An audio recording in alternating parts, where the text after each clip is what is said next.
ಪ್ರಿಯೋಕ್ಷಕರೇ, ನಾನು ನಿಮ್ಮ ಕೃಪಾ.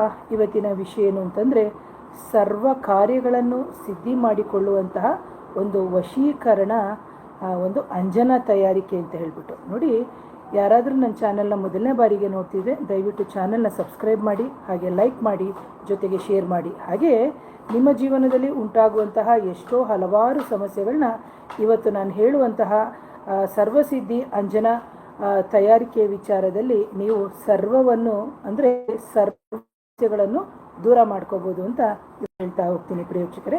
ಹಾಗೆ ಯಾರಿಗಾದರೂ ಮಾಂತ್ರಿಕ ಬಾಧೆ, ನಕಾರಾತ್ಮಕ ಶಕ್ತಿಗಳ ಸಮಸ್ಯೆ ಇದ್ದಂತಹ ಸಂದರ್ಭದಲ್ಲಿ ನನ್ನ ನೇರ ಭೇಟಿಗೆ ಅವಕಾಶ ಇರುತ್ತೆ. ವಾಟ್ಸಪ್ ನಂಬರ್ ಬಂದು 7019806595ಗೆ ವಾಟ್ಸಪ್ ಮುಖಾಂತರ ಸಂಪರ್ಕ ಮಾಡಿ ಅಂತ ಹೇಳ್ತೀನಿ. ನೋಡಿ, ಯಾವುದೇ ಒಂದು ಕೆಲಸ ಕಾರ್ಯಗಳು ನಮಗೆ ಸುಸೂತ್ರವಾಗಿ ಆಗಬೇಕು ಅಂತ ಹೇಳಿದಂತಹ ಸಂದರ್ಭದಲ್ಲಿ ನಾವು ಸಕಲ ಕಾರ್ಯಗಳಿಗೆ ಅಂತ ಹೇಳಿಬಿಟ್ಟು ಈ ಪರಿಹಾರವನ್ನು ನಾವು ಮಾಡೋದು ಅಂತ ಹೇಳ್ಕೊಡ್ತಾ ಇದ್ದೀನಿ. ಹಾಗೆ ನೋಡಿ, ಇಲ್ಲಿ ಕೆಲವು ಮುಖ್ಯವಾದಂತಹ ಒಂದು ವಸ್ತುಗಳು ಬೇಕಾಗುತ್ತೆ. ಅದಕ್ಕಿಂತ ಮುಂಚಿತವಾಗಿ ನಾವು ವಶೀಕರಣ ಅಂಜನ ಎಂಬ ಪದ ಭಾರತೀಯ ಒಂದು ತಾಂತ್ರಿಕ ಮತ್ತು ಕೆಲವು ಆಧ್ಯಾತ್ಮ ಸಂಪ್ರದಾಯಗಳಲ್ಲಿ ಕಂಡುಬಂದಿರುವಂತಹ ಒಂದು ಕಲ್ಪನೆ. ನಾವು ಇದಕ್ಕೆ ಸಂಬಂಧಿಸಿದಂತೆ ಅನೇಕ ನಂಬಿಕೆಗಳು ಮತ್ತು ಕಥೆಗಳು, ಅವುಗಳಿಗೆ ವೈಜ್ಞಾನಿಕವಾಗಿ ಕಥೆಗಳು ಇದ್ದರೂ ಸಮೇತ ನಾವು ಅದನ್ನು ಸಾಂಪ್ರದಾಯಿಕವಾಗಿ ಮತ್ತು ಆಧ್ಯಾತ್ಮಿಕ ನಂಬಿಕೆಯ ದೃಷ್ಟಿಯಿಂದ ನಾವು ಅರ್ಥ ಮಾಡಿಕೊಳ್ಳೋದು ಸೂಕ್ತ. ಇದು ನೀವು ವೈಜ್ಞಾನಿಕವಾಗಿ ಹೇಳಿ ಅಂತ ಹೇಳಿದಂತಹ ಸಂದರ್ಭದಲ್ಲಿ ಅದಕ್ಕೆ ಬೇರೆಯಾದಂಥ ರೀತಿಯಲ್ಲಿ ನಾವು ಹೇಳಬೇಕಾಗುತ್ತೆ. ಯಾವಾಗ ಇದನ್ನು ನಾವು ಮಾಡೋದ್ರಿಂದ ನಮ್ಮ ಆತ್ಮವಿಶ್ವಾಸ ಹೆಚ್ಚಾಗುತ್ತೆ, ಮನೋಬಲ ಹೆಚ್ಚಾಗುತ್ತೆ, ಜೊತೆಗೆ ನಮ್ಮ ಸ್ವತಂತ್ರ ಇಚ್ಛೆಯನ್ನು ನಿಯಂತ್ರಿಸುವಂತಹ ಶಕ್ತಿಯು ಸಮೇತ ಇರುತ್ತೆ.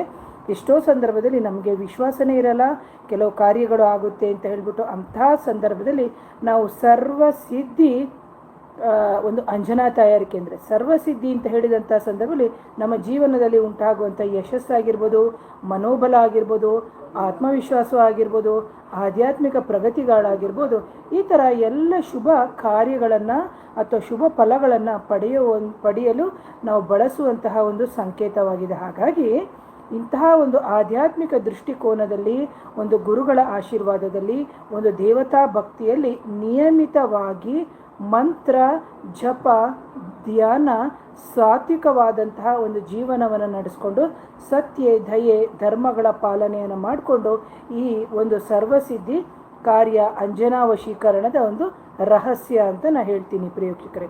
ಹಾಗಾಗಿ ಇದನ್ನು ನಾನು ನನ್ನ ಗುರು ಪರಂಪರೆ ಶ್ರೀ ದಕ್ಷಿಣ ನಾಗಕಾಳಿಕ ಕಡೆಯಿಂದ ನಾನು ಕೊಡ್ತಾ ಇರೋದು. ಈ ವಿಷಯವನ್ನು ಕೇವಲ ಜ್ಞಾನ ಮತ್ತು ಆಧ್ಯಾತ್ಮದ ಅರಿವಿಗಾಗಿ ಮಾತ್ರ ನಾನು ಇಲ್ಲಿ ಪ್ರಸ್ತುತಪಡಿಸ್ತಾ ಇದ್ದೀನಿ.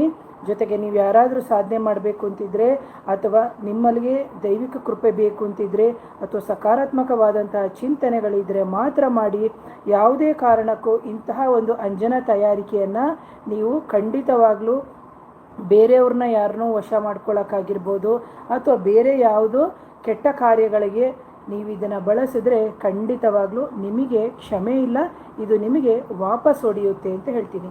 ಈ ಅಂಜನವನ್ನು ಯಾವಾಗ, ಇವತ್ತು ನಾನು ಹೇಳುವಂತಹ ಅಂಜನವನ್ನು ಯಾವಾಗ ನೀವು ಉಪಯೋಗಿಸ್ಬೇಕು? ಈಗ ನಿಮಗೆ ಯಾವುದೋ ಒಂದು ಸಮಸ್ಯೆಗಳು ಪದೇ ಪದೇ ಆಗ್ತಾ ಇದೆ, ಅಥವಾ ಯಾವುದೋ ಒಂದು ಸೈಟ್ ನೋಡೋಕ್ಕೆ ಹೋಗಿರ್ತೀರಿ, ಆ ಸೈಟ್ ನೋಡೋಕ್ಕೆ ಹೋದಂತಹ ಸಂದರ್ಭದಲ್ಲಿ ನಿಮಗೆ ಅದು ಫೇಲ್ಯೂರ್ ಆಗ್ತಾ ಇರುತ್ತೆ, ಅಥವಾ ನಿಮ್ಮ ಮಕ್ಕಳ ಎಜುಕೇಷನಿಗಾಗಿರ್ಬೋದು, ಅಥವಾ ಕೊಟ್ಟಂಥ ಹಣ ನಿಮಗೆ ಬರ್ತಾ ಇರಲ್ಲ.